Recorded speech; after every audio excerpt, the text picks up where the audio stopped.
नमस्कार, आपके साथ मैं हूं करुणा शंकर शर्मा। मेरे साथ मेरे सहयोगी रवि मिश्रा भी मौजूद हैं और शुरुआत हम कर रहे हैं बड़ी खबर के साथ। पीएम मोदी पर चीन के सरकारी अखबार ग्लोबल टाइम्स ने लेख लिखा है, मोदी पीएम रहे तो टकराव की आशंका कम, मोदी भारत की आर्थिक वृद्धि जारी रखेंगे, मोदी के तीसरे टर्म में बेहतर संबंध संभव है। ग्लोबल टाइम्स में यह लेख सामने आया है और वो लेख इस वक्त हम आपको दिखा रहे हैं।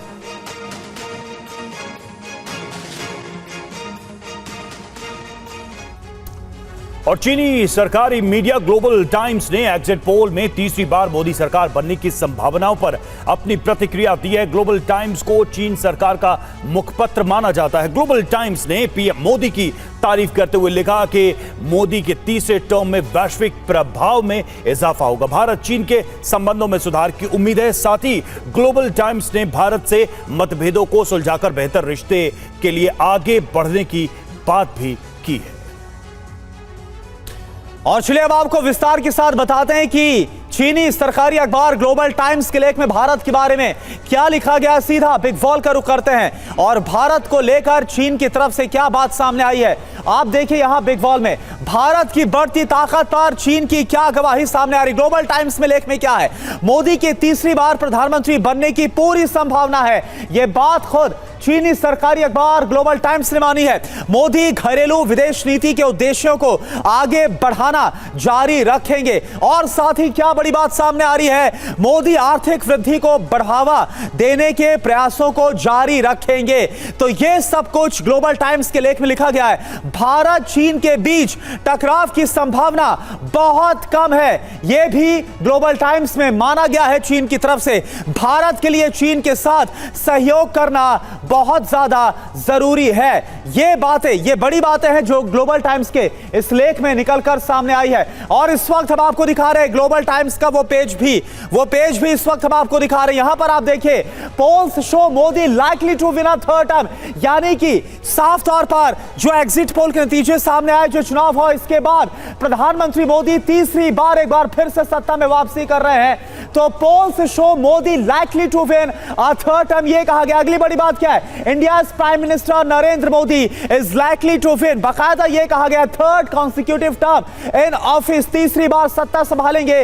Domestic and foreign policies will maintain continuity. और इसके अलावा efforts to bolster the country's economic growth, यानी कि प्रधानमंत्री एक बार फिर से बनते हैं नरेंद्र मोदी, तो इसके बाद भारत की जो आर्थिक उन्नति प्रगति है वो भी बहुत तेजी के साथ बढ़ेगी। हमारे संवाददाता मनीष झा इस वक्त जुड़े हुए हैं। मनीष, जिस तरह से हालांकि कल नतीजे सामने आने हैं, लेकिन इससे पहले जो चीन की तरफ से कहा गया, क्योंकि सरकारी अखबार है और एक तरह से इसे माना जाता है कि चीन की क्या खुद सोच है, चीन क्या बोलता है, वो सब कुछ ग्लोबल टाइम्स में आता है। तो कोई हिंट इसके जरिए मिलता हुआ नजर आ रहा है क्या?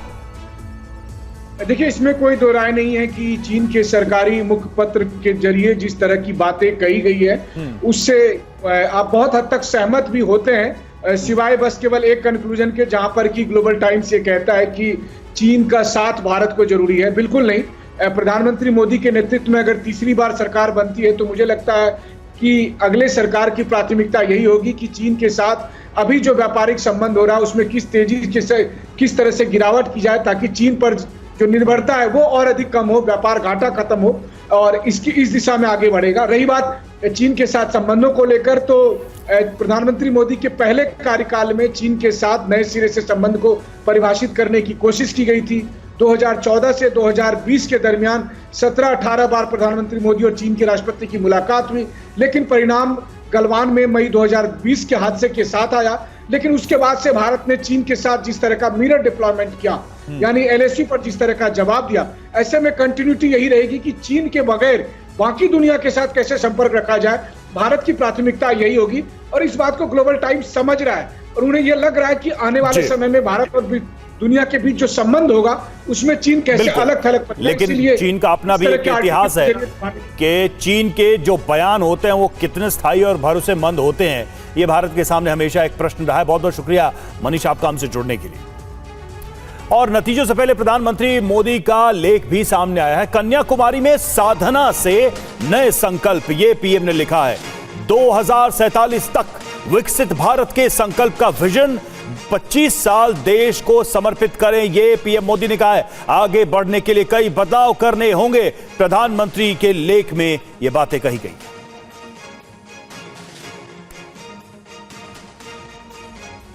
तो आप देखिए नतीजों से पहले प्रधानमंत्री मोदी का लेख और इसमें क्या बातें हैं सामने रखी गई। कन्याकुमारी में साधना से नए संकल्प, भारत का गवर्नेंस मॉडल दुनिया में एक उदाहरण के तौर पर साबित हो रहा है। 21वीं सदी में दुनिया को भारत से काफी ज्यादा उम्मीद है, इस बात को भी रेखांकित किया गया है खुद पीएम मोदी की तरफ से। डिजिटल इंडिया कैंपेन की हर जगह चर्चा हो रही है। भारत ग्लोबल साउथ की मजबूत आवाज बन रहा है। यह बलिदान नहीं, योगदान का समय है।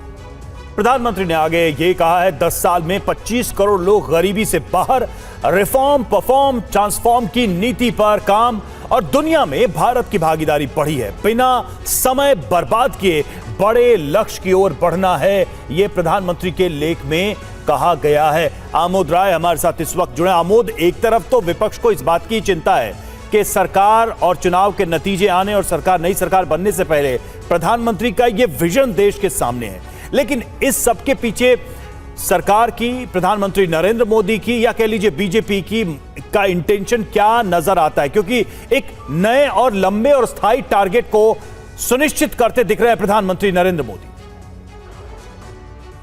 देखिए रवि, प्रधानमंत्री अपने मनोभाव को, अपने मनोदशा को इसमें व्यक्त करते हैं और उन्होंने जो कॉलम लिखा है, उन्होंने जो एक लेख लिखा है, उसमें साफ तौर पर उन्होंने उस दशा को बताया है जब वो ध्यान लगाने गए थे तो कैसे उनके कानों में लोगों की आवाज, लोगों की शोर, रैलियों में वाद विवाद, प्रतिवाद, लोगों के चेहरों पे खुशी, इन तमाम चीजों का उनके मन में स्मरण हो रहा था। और लेकिन उन्होंने अपने आप को कंसंट्रेट किया और जब एक बार कंसंट्रेट किया तो उसके बाद उनकी जो सोच है वो किस दिशा में गई, वो क्या क्या सोचे, इन बातों को व्यक्त किया। उन्होंने साफ तौर पर इसमें लिखा है कि 21वीं सदी में इन 25 वर्षों में हमें विकसित भारत की नींव रखनी है। साथ ही उन्होंने एक बहुत बड़ा अटैक किया है उन लोगों पर जो सरकार पर बिना आधार के भी अटैक करते रहते हैं। उन्होंने लिखा है, हमें समाज को पेशेवर निराशावादियों के दबाव से, प्रोफेशनल पेसिमिस्ट के दबाव से बाहर निकालना है। ये बहुत बड़ी बात उन्होंने लिखी है। साथ ही उन्होंने लिखा है कि कैसे भारत को अगले 25 सालों में विकसित भारत की तरफ ले जाना है और ये सदी जो है भारत की सदी कैसे बने, इसके लिए पूरा ध्यान देना है। लेकिन प्रधानमंत्री ने इसमें जो सबसे बड़ी बात कही है वो एक और बात कही है जो चुनाव से पहले भी वो कह रहे थे। जी, तो बिल्कुल भारत को लेकर क्या संकल्प है और किस तरह से आगे बढ़ना है, ये सारी बातें प्रधानमंत्री की तरफ से इस लेख में लिखी गई। बहुत बहुत शुक्रिया आमोद आपका इस पूरी जानकारी के लिए।